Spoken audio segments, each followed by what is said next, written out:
Welcome to our class. Now we are going to see about preparing receipt and payment account. Exercise sum number 4, 5 and 6. இப்போ receipt and payment account prepare பண்ணுறத பார்ப்போம். First என்ன பண்ணணும் அப்படின்னா to balance B by D. Cash தனியாக கொடுத்துருக்காங்க, bank தனியாக கொடுத்துருக்காங்க. அப்போ 15,000 plus 25,000 40,000. Next donation receipt. Donation receipt 48,000 place பண்ணியிருக்கோம். To sale of old equipment. ஒரு old equipment வந்து சேல் பண்ணுறோம். அப்போ நம்மளுக்கு என்ன கிடைக்கும்? நம்மளுக்கு இன்கம் கிடைக்கும். அப்போ receipt. அதை வந்து 26,000 place பண்ணியிருக்கோம். Club annual day collection. ஒரு கிளப் நடத்துகிறோம், ஒரு கிளப்பில் ஒரு ஆனுவல் டே நடத்துகிறோம், அதுக்கு வந்து கலெக்ஷன், நம்மளுக்கு வந்து கலெக்ஷன் வரும், நான் வந்து ரிசீவ் பண்ணுவோம். அப்போனா என்ன பண்ணணும் அப்படின்னா 18,000 வந்து ரிசிப்டில் போடுவோம். To receipt from charity show. ஒரு சேரிட்டி ஷோ அப்படிங்கிறதுனா சேரிட்டி அப்படின்னு வந்து புவர் பீப்புள் அந்த மாதிரி அனாதைகள் ஆர்ஃபனேஜ் அந்த மாதிரி இது பண்ணுறதுக்கு வந்து இது பண்ணுறது. அப்போது அந்த ஷோ நடத்துகிறோம், அதுலேருந்து நம்மளுக்கு வந்து ஒரு இன்கம் வருது, அது ரிசிப்ட். அப்போ நம்ம ரிசிப்டில் 4,000 ப்ளேஸ் பண்ணுறோம். சேல் ஆஃப் இன்வெஸ்ட்மெண்ட் அந்த சேல் பண்ணுறது வந்து இன்வெஸ்ட்மெண்ட் கிடைக்கி, அப்போ 12,000 வந்து ரிசிப்டில் போட்டிருக்கோம். நெக்ஸ்ட் என்னது அப்படின்னா ரெஃப்ரெஷ்மெண்ட் சார்ஜஸ் அப்படிங்கிறதுனா நம்ம ரெஃப்ரெஷ் பண்ணுறதுக்காண்டி நம்ம என்னென்ன இதெல்லாம் பண்ணுறோம், சார்ஜஸ் பண்ணுறோம் அப்படிங்கிறது தான். அதை வந்து 13,000 ப்ளேஸ் பண்ணியிருக்கோம். Construction of tennis court. ஒரு டென்னிஸ் கோர்ட் மேக் பண்ணுறதுக்காண்டி அது தேவையான கன்ஸ்ட்ரக்ஷன், அப்போ பேமெண்ட், அதனால 7,000. நெக்ஸ்ட் என்னது அப்படின்னா ரெண்ட் பெய்டு. ரெண்ட் வந்து நம்ம பே பண்ணுறது 1,000. சேலரி ஆஃப் வாட்ச்மேனுக்கு வந்து சேலரி கொடுக்குறது 12,000. கிளப் ஆனுவல் டே எக்ஸ்பென்சஸ் அப்படிங்கிறது என்னன்னா ஒரு கிளப்பில் வந்து ஒரு ஆனுவல் டே நடக்குது, அதுக்கு தேவையான எக்ஸ்பென்சஸ் அது 15,000. லைட்னிங் சார்ஜஸ் அப்படிங்கிறது என்னன்னா ஒரு இது மாதிரி வச்சுருக்கோம் அப்படின்னா அதுக்கு லைட்டிங் தேவையான இதெல்லாம் செலவு பண்ணுறது, அது வந்து எவ்வளோ அப்படின்னா 16,500. என்டர்டெயின்மெண்ட் எக்ஸ்பென்சஸ், நம்மளுக்கு தேவையான என்டர்டெயின்மெண்ட் வந்து நம்ம பண்ணுவோம்ல, அதுக்குள்ள எக்ஸ்பென்சஸ் வந்து 13,500. பில்லியர்ட்ஸ் டேபிள் பர்ச்சேஸ், அந்த கேம் இருக்குல்ல, அந்த டேபிள் வந்து பர்ச்சேஸ் பண்ணுறோம் 5,000. எக்ஸ்பென்சஸ் ஆஃப் சேரிட்டி ஷோ, அந்த சேரிட்டி ஷோக்கு கூடிய எக்ஸ்பென்சஸ் நம்ம பண்ணுறது தான் 3,000. நெக்ஸ்ட் என்னது பார்த்தீங்க அப்படின்னா பேலன்ஸ் சி பை டி போட்டுட்டோம். கேஷ் இன் ஹேண்ட் கொடுத்துட்டாங்க. ஓப்பனிங்கில் என்ன கொடுத்துருக்காங்க? கேஷ் இன் ஹேண்ட் கொடுத்துருந்தாங்க, கேஷ் அட் பேங்க் கொடுத்துருந்தாங்க. இதில் கேஷ் இன் ஹேண்ட் வந்து 12,000 கொடுத்துட்டாங்க. அப்போது இந்த சைடில் உள்ள அமௌண்ட்டையும் இந்த சைடில் உள்ள அமௌண்ட்டையும் ஆட் பண்ணிட்டு அதை மைனஸ் பண்ணும். அப்போனா இந்த சைடில் உள்ள அமௌண்ட்டு தான் இப்போ இருக்குது அப்படின்னா அந்த ரெண்டு அமௌண்ட்டையும் ஆட் பண்ணி மைனஸ் பண்ணிக்கணும்.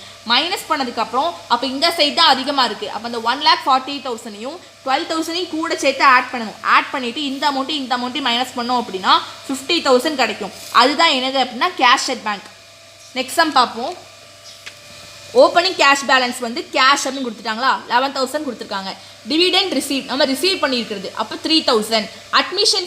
அட்மிஷன் ஃபீஸ் அப்படிங்கிறது எதுக்கு வந்து நம்ம ரிசிப்டில் போட்டிருக்கோம் அப்படின்னா நம்ம தான் நடத்துகிறோம், ஒரு கிளப் வச்சு நடத்துகிறோம். அப்போ அட்மிஷன் ஃபீஸ் யார்கிட்ட பே பண்ணுவாங்க? நம்மக்கிட்ட பே பண்ணுவாங்க. அப்போ நம்ம ரிசீவ் பண்ணுறோம் அப்படின்னு அர்த்தம். அதனால 4,000 அட்மிஷன் ஃபீஸ் போட்டிருக்கோம். கிராண்ட் ஃப்ரம் கவர்மெண்ட்லேருந்து நம்மளுக்கு வரக்கூடிய கிராண்ட் அப்படிங்கிறதுனா ஃப்ரீயாக நம்மளுக்கு தராங்களா, அதுதான் கிராண்ட்டுன்னு சொல்லுவோம். அப்போ அது எவ்வளோ போட்டிருக்கோம் அப்படின்னா 12,000 போட்டிருக்கோம். ஓகேவா? கிராண்ட் ஃப்ரம் கவர்மெண்ட் 12,000 போட்டிருக்கோம். என்டோமெண்ட் ஃபண்ட் ரிசிப்ட், நம்மளுக்கு வந்து ரிசிப்ட் ஆகுது, ஒரு ஃபண்டுக்குள்ளே இது வந்து ரிசிப்ட் ரிசீவ் பண்ணுறோம். அதனால அது வந்து எப்படி போட்டிருக்கோம் அப்படின்னா 10,000 அமௌண்ட் போட்டிருக்கோம். மிஸ்செலனியஸ் இன்கம் நம்மளுக்கு வந்து இன்கம் தான் வருது, அதனால அது வந்து 315 போட்டிருக்கோம். இப்போ இந்த சைட் பார்த்தீங்க அப்படின்னா பேங்க் ஓவர் டிராஃப்ட் அப்படின்னு சொல்லிட்டு கொஸ்டின்லேயே கொடுத்துட்டாங்க. அப்போ பேங்க் ஓவர் டிராஃப்ட் அப்படிங்கிறது என்னது? லயபிலிட்டியில் கிரெடிட் சைடு தான் வரும். பேங்க்கில் நம்ம ஒரு அமௌண்ட் போட்டிருக்கோம் அப்படின்னா அதோட கூட எக்ஸஸாக போயிட்டு அப்படின்னா தான் பேங்க் ஓவர் டிராஃப்ட்னு சொல்லியிருக்கோம். அப்போ அதை வந்து லயபிலிட்டியில் கிரெடிட் சைட் போட்டுக்கிறதுனால இங்கே நம்ம 20,000 கிரெடிட் சைடில் போட்டிருக்கோம். ஸ்டேஷ்னரி பர்ச்சேஸ் பண்ணியிருக்கோம், அப்போ பேமெண்ட் 5,200. ட்ராவலிங் எக்ஸ்பென்சஸ், நம்ம ட்ராவல் பண்ணியிருக்கோம், அதுக்குள்ள எக்ஸ்பென்சஸ் 1,800. ஜென்ரல் எக்ஸ்பென்சஸ், பொதுவான எக்ஸ்பென்சஸ் 500. கொரியர் சார்ஜஸ், நம்ம கொரியர் பண்ணுறோம்ல அதுக்குள்ள சார்ஜஸ் 2,000. முனிசிபல் டேக்ஸ் பெய்டு, அந்த முனிசிபல் டேக்ஸ்க்கு வந்து நம்ம பே பண்ணுறது 3,000. இன்ட்ரெஸ்ட் ஆன் பேங்க் சார்ஜஸ், பேங்க்குள்ள இன்ட்ரெஸ்ட், அப்போ அது வந்து சார்ஜஸ் தான், அப்போ 250. அப்கீப் ஆஃப் கிரவுண்ட் அப்படிங்கிறது என்னதுன்னா ஒரு கிரவுண்ட் இருக்குது, கிரிக்கெட் கிரவுண்டு ஏதாவது கிரவுண்ட் இருக்குது அப்படின்னா அதுக்கு தேவையான செலவுகள், அந்த கிராஸ் அந்த மாதிரி இதெல்லாம் வாட்டரிங் பண்ணுறது அதுக்குலாம் செலவுகள் ஆகும்ல, அந்த எக்ஸ்பென்சஸை குறிக்கிறது தான் என்னதுன்னா அப்கீப் ஆஃப் கிரவுண்ட், அப்போ 550. நெக்ஸ்ட் டெலிஃபோன் சார்ஜஸ் பெய்ட் அப்படின்னா அந்த டெலிஃபோனுக்குள்ள சார்ஜஸ் வந்து நம்ம பே பண்ணுறோம் 2,800. இன்சூரன்ஸ் ப்ரீமியம் பெய்ட், அந்த இன்சூரன்ஸ்குள்ள வந்து பே பண்ணுறோம் 2,000. எலக்ட்ரிசிட்டி சார்ஜஸ், நம்மளுக்கு தேவையான அந்த கிளப்புக்கு தேவையான எலக்ட்ரிசிட்டி, அப்போ அது சார்ஜஸ் தான் 5,000. பேலன்ஸ் சி பை டி கேஷ்ன்னு கொடுத்துருந்தாங்க 1,750 போட்டோம். இப்போ இந்த சைடில் உள்ள அமௌண்ட்டை ஆட் பண்ணோம் அப்படின்னா ரெண்டு சைடும் ஒரே அமௌண்ட்டை போட்டுட்டோம். அப்போது இந்த சைடு தான் அதிகமாக இருக்குது. கிரெடிட் சைடு தான் அதிகமாக இருக்குது. 44,850 44,850. நான் என்ன சொல்லியிருந்தேன், கிரெடிட் சைடில் அதிகமாக இருந்துச்சு அப்படின்னா, எக்ஸஸாக இருந்துச்சு அப்படின்னா அந்த அமௌண்ட் அந்த ரெண்டு சைடும் போட்டுட்டு, கிரெடிட் சைடு அதிகமாக இருந்துச்சு அப்படின்னா இந்த சைடு வரும்போது பேங்க் ஓவர் டிராஃப்ட் அப்படின்னு வந்துடும். கொஸ்டின்லேயே பேங்க் ஓவர் டிராஃப்ட் கொடுத்துட்டாங்க அப்படின்னா அதை வந்து கிரெடிட் சைடில் பேங்க் ஓவர் டிராஃப்ட்னு பிளேஸ் பண்ணி அமௌண்ட் போடணும். சப்போஸ் கிரெடிட் சைடு அதிகமாக இருந்துச்சு அப்படின்னா இந்த இங்கே அமௌண்ட் வருதுல்ல, இந்த அமௌண்ட்டையும் அதையும் மைனஸ் பண்ணி இங்கே பேங்க் ஓவர் டிராஃப்ட் அப்படின்னு போட்டு 4,500 போட்டுட்டோம். சப்போஸ் டெபிட்டில் அதிகமாக இருந்துச்சு அப்படின்னா கிரெடிட்டில் வரும்போது பேலன்ஸ் C/D வரும். அப்படி இல்லை டெபிட்டில் வந்து அதிகமாக இருக்குது, கிரெடிட்டில் வந்து கேஷ் மட்டும் இருக்குது அப்படின்னா கீழே பேங்க்குன்னு போட்டு கண்டுபிடிப்போம். அப்போ இந்த கிரெடிட் சைடில் அதிகமாக இருந்தனால நம்மளுக்கு வந்து பேங்க் ஓவர் டிராஃப்ட் வந்துருக்கு. நெக்ஸ்ட் சம் என்ன பார்க்க போகிறோம் அப்படின்னா, preparing income and expenditure account. Expenditure அப்படிங்கிறது என்னது, நமக்குள்ள செலவுகள் எக்ஸ்பென்சஸ். இன்கம் அப்படிங்கிறது என்னது, நம்மளுக்கு வர இன்கம். அப்போ இதில் கொஸ்டினில் கொடுத்துருக்காங்களா, இதை வந்து நல்லா பார்த்துக்கோங்க. C/B/D interest received, subscription, legacy, entrance fees, sale of furniture கொடுத்துருக்காங்க. இங்கே salary, rent, travelling expenses, printing and stationery, investment made, sports equipment purchase, C/D கொடுத்துருக்காங்க. இப்போ நம்ம preparing expenses and expenditure and income account பார்ப்போம். இங்கே தான் நம்ம எக்ஸ்பெண்டிச்சர் அப்படின்னு போடுவோம், இங்கே இன்கம்னு போடுவோம். இப்போ என்னது அப்படின்னா, ரெண்ட் அப்படிங்கிறது வந்து நம்மளுக்கு எக்ஸ்பெண்டிச்சர். அப்போது நம்ம போட்டுட்டோம் 1,24,000 போட்டோம்.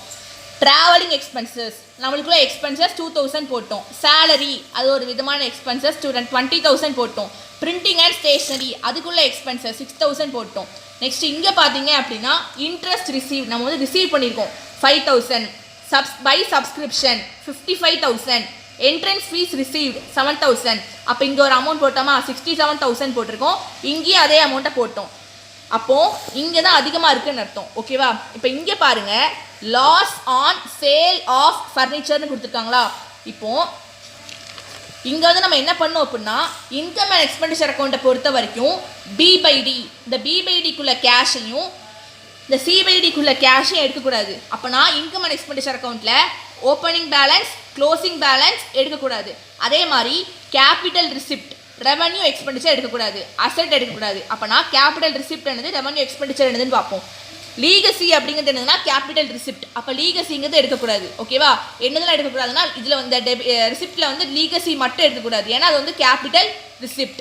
இந்த சைடு பார்த்தோம் அப்படின்னா இன்வெஸ்ட்மெண்ட் மேட். இன்வெஸ்ட்மெண்ட் மேட் அப்படிங்கிறது என்ன, அசெட். அப்போ அசட்டும் எடுக்கக்கூடாது. அப்போது இன்வெஸ்ட்மெண்ட் மேட் இந்த 50,000ங்கிற அசெட் அமௌண்ட் வந்து எடுக்கக்கூடாது. ஸ்போர்ட்ஸ் எக்யூப்மெண்ட் பர்ச்சேஸ், எக்யூப்மெண்ட்னு கொடுத்துருக்காங்களா, இது வந்து எதில் போயிடும் அப்படின்னா ரெவன்யூ எக்ஸ்பெண்டிச்சரில் போயிடும்.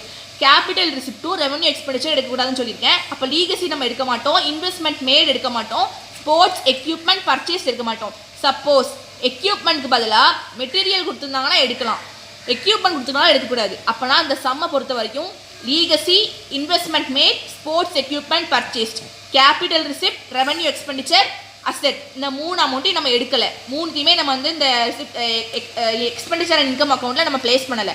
இதில் எக்ஸ்ட்ரா ஒன்று கொடுத்துருக்காங்க பாருங்கள், டு சேல் ஆஃப் ஃபர்னிச்சர் அப்படின்னு போட்டு புக் வேல்யூ 17,000 கொடுத்துருக்காங்க, இங்கே 16,000 கொடுத்துருக்காங்க.